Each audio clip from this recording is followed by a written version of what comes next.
Agora foi de vez. Eu acho que agora deu certo. Tava tendo um problema com o vídeo ao vivo, mas agora eu acho que a gente consegue. Eu tava falando justamente. Boa noite pra quem for chegando, tá? Eu tava falando e boa tarde, bom dia pra quem vê a live depois. Eu tava falando justamente dos temas que a gente. Que eu já tinha dito nos stories o que a gente ia falar, que era valorização, como é que você pode se valorizar, sustentar uma relação ruim? Será que a gente deve sustentar uma relação que não está dando certo? E por último, lidar com o sofrimento. Porque a gente pensa somente, quando a gente vê o sofrimento, em tentar escapar, tentar fugir, tentar se livrar do sofrimento. E a gente não pensa que muitas vezes o sofrimento ele é inerente à condição humana. O sofrimento ele faz parte da condição humana. Então a gente vai falar sobre isso, como lidar com o sofrimento. Então, como a gente já está no horário praticamente, eu quero dar início ao primeiro tema. Nós vamos falar sobre valorização. E aí eu quero começar com o ideal da valorização. O que é que você deveria fazer para você se valorizar e para você se sentir valorizada também. A valorização ela acontece, sobretudo, quando a pessoa ela tem as necessidades emocionais básicas dela atendida. Como assim? É, se você consegue, emocionalmente falando, se você consegue ter todas as suas emoções atendidas, por exemplo, se você consegue sentir alegria no momento que você precisa ou que você está sentindo alegria, se você consegue sentir a tristeza sem tentar reprimir ou sem ter medo de sentir essa tristeza, se você consegue sorrir, chorar nos momentos que dá vontade, você tem suas necessidades básicas, suas necessidades pessoais básicas atendidas. E isso é valorizar-se. Esse seria o padrão ideal de valorização que as pessoas deveriam atingir, que são hoje. A conexão tá sofrida para mim. Mas vamos lá. Se você tem suas necessidades emocionais básicas atendidas, então você atingiu um padrão ideal de valorização pessoal. E esse padrão de valorização pessoal é que eu quero dar início nessa live para a gente poder depois falar sobre os padrões de desvalorização. E por que é importante você primeiro entender a questão de se como você tem que estar para você se sentir ou você se perceber ou você, na verdade, se valorizar. Porque quando você tem isso muito bem estabelecido na sua cabeça, isso muito concreto na sua cabeça, de uma forma que você consegue visualizar, fica mais fácil de você atingir. E fica mais fácil de você evitar os outros padrões, porque eles podem sim ser evitados. Por exemplo, como eu estava falando, se você reprime as suas emoções, se você não sente, ou se você não aceita que você está sofrendo, por exemplo, se você recusa, se você nega, o que é que ocorre? Você começa a criar dentro de você uma ansiedade, uma sensação de desespero. Você começa a se incomodar, começa a se aborrecer, né? E quando você não tem isso muito bem estabelecido, fica mais difícil para você aprender a se valorizar. Posto isso, e o que é a desvalorização, né? Do que se trata a desvalorização pessoal? Ela vai acontecer quando você. Não é quando você fizer o inverso, não. Não é quando você não conseguir suprimir essas emoções básicas, não. Não necessariamente. Ela vai acontecer quando você tiver dois tipos de esquemas, dois tipos de formas de funcionar, dois tipos de padrões comportamentais que não são adaptativos. E o primeiro que eu quero deixar bem claro é a sensação de vulnerabilidade, né, de solidão, que está muito vinculado ao padrão de se sentir abandonado nas suas relações. Isso vem acontecendo com você, muito provavelmente, desde a infância. E você repete esse padrão, essa forma de funcionar, diversas vezes durante o seu desenvolvimento. Quando você. Deixa eu só cair no vídeo. Voltei. Quando você sente que. Se sente vulnerável diante do outro, fica mais fácil de acontecer a desvalorização. Fica mais fácil de você não se enxergar. Fica mais propício a você se desvalorizar. Uma pessoa numa situação que ela tá vulnerável, que ela tá se sentindo sozinha, ela vai fazer de tudo para não ficar sozinha. E, inclusive, perder a própria identidade. Perder a capacidade dela se valorizar enquanto pessoa. Então, numa relação, ela vai funcionar de uma maneira que ela alimente no outro uma sensação de que tá tudo bem. É aquela pessoa que dentro de uma relação faz de tudo para agradar o outro. Aceita tudo. Se conforma com tudo. Aliás, não é nem aceitar, é se conformar. É agir conforme a pessoa, o que ela acha que a pessoa espera dela. Então, quando a pessoa acha que, na verdade, ela quer que estabeleça limites, né? Que diga assim, não, eu não posso ir até aqui. Eu não quero que você eu não quero que você haja comigo dessa forma. Eu não quero que você seja grosso comigo. Eu não quero que você haja comigo de maneira desrespeitosa, por exemplo. Quando ela não consegue estabelecer esses limites, começa aí um processo de desvalorização pessoal. Porque essa pessoa ela tá com muito medo de, de perder, de ficar sozinha. E a forma dela funcionar é essa, né? Quando ela quebra isso, quando ela quebra esse esquema, e como é que ela faz isso? Primeiro ela tem que perceber isso.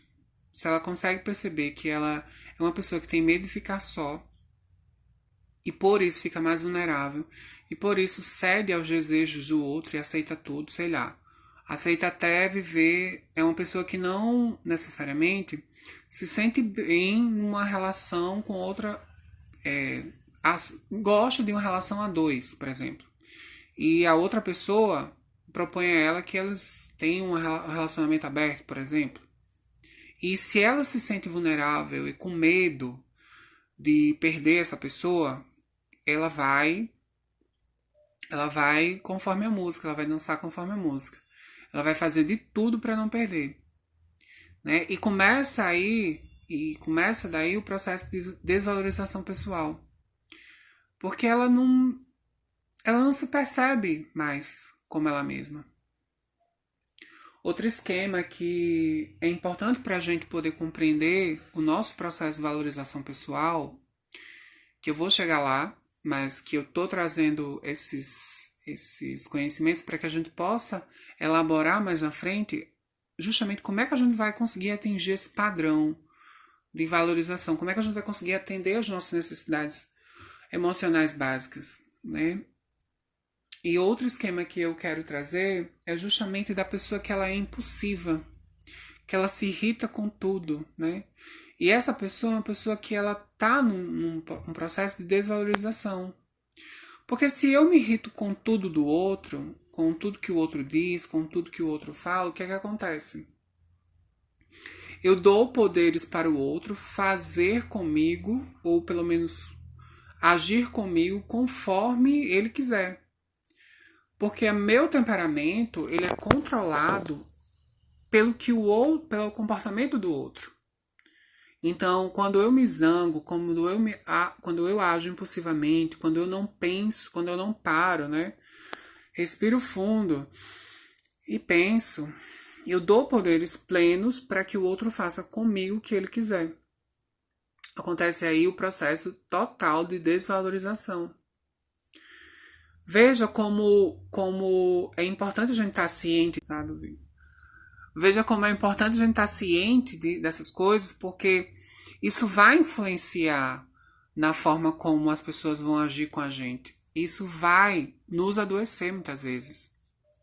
Pode ser que num primeiro momento, a pessoa que ela está nesses processos, tanto de ser uma pessoa muito zangada com os outros, muito irritada, ou que ser uma pessoa muito vulnerável diante do outro, ela não perceba, nesse primeiro momento, que ela tá doente, que ela tá sofrendo, né? Não seria a palavra doente, mas seria a palavra mais sofrimento. Porque não necessariamente essas formas de funcionar, essas formas de funcionar, elas vão deixar a pessoa, enfim, perdi o fio da meada, mas o que eu quero dizer é que essas formas de funcionar não vão deixar a pessoa doente. Usando uma pessoa que está em processo de desvalorização, ela se irrita com tudo ou com situação específica. Então, boa pergunta. Uma pessoa que ela está num processo de desvalorização, ela pode se irritar com tudo e ela pode também se irritar com situações específicas. Vai depender de como ela distorce a situação, de como ela distorce a realidade.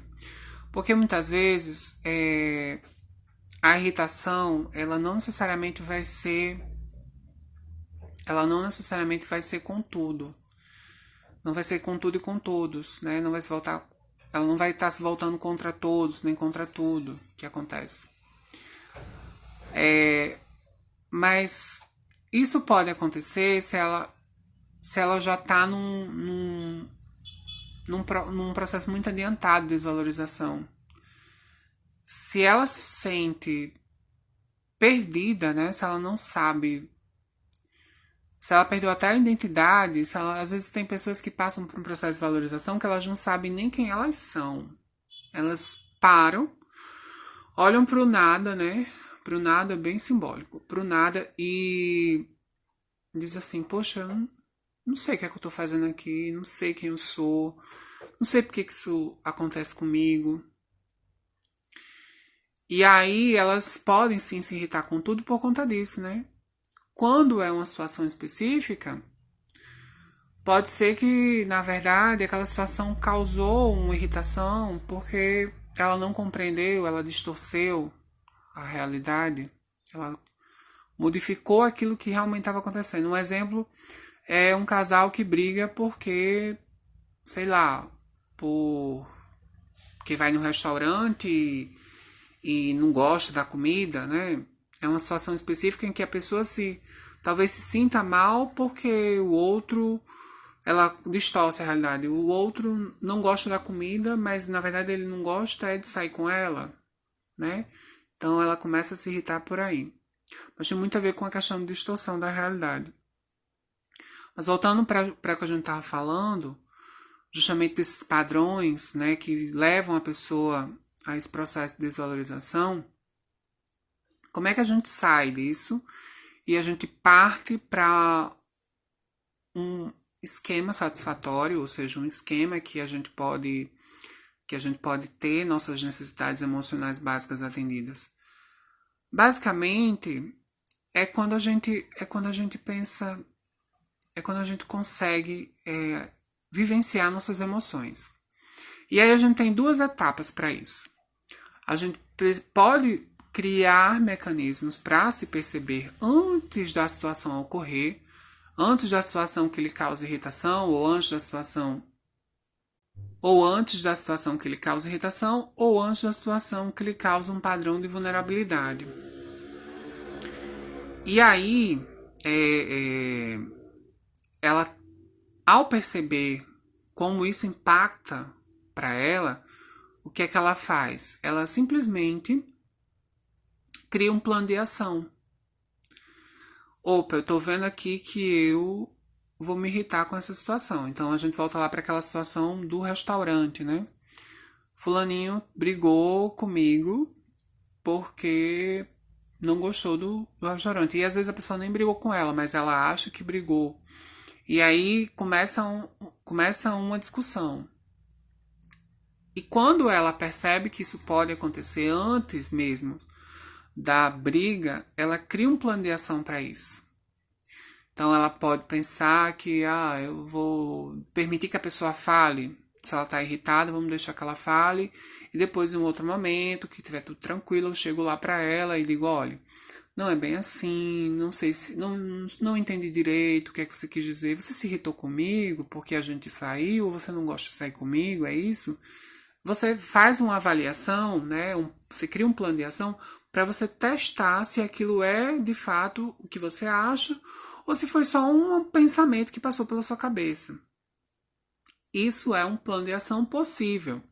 Só que tem situações que não vai ser possível, né? Não vai ser possível você criar esse plano de ação. E aí você vai precisar simplesmente aceitar a realidade. Então, é justamente aí que a gente entra no processo de valorização pessoal de fato. Então, se você diz para a pessoa, por exemplo, naquele primeiro exemplo, que você não gostou, mas você utiliza um tom adequado, você espera um momento certo de dizer isso, você mostra para a pessoa que não é bem assim que ela pode lhe tratar. Você cria na pessoa a ideia de que ela precisa lhe valorizar. E automaticamente você se valoriza.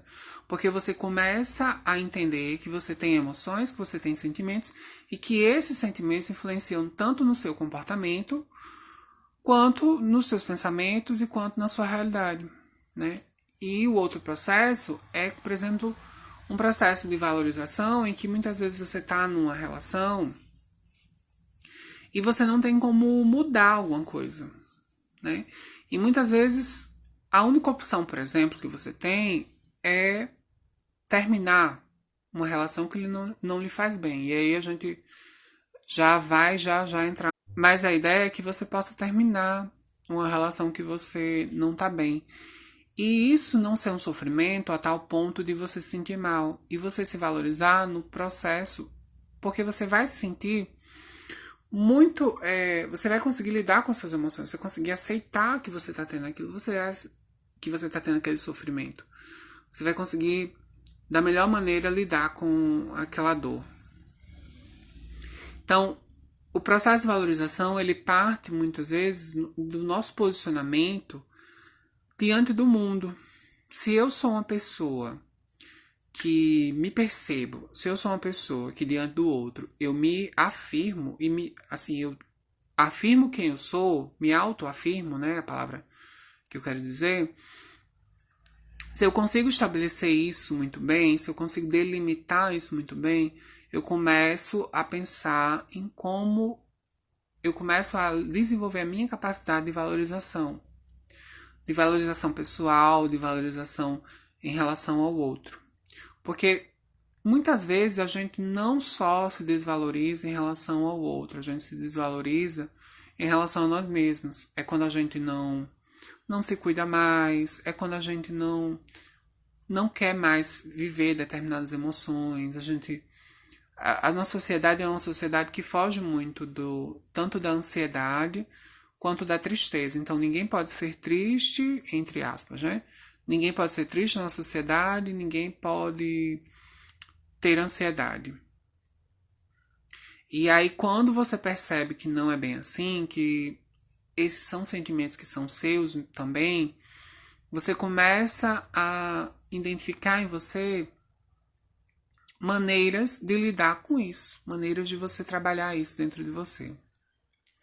Eu vou fazer uma interrupção nessa live e aí eu retorno na outra, tá? Vou deixar gravado já.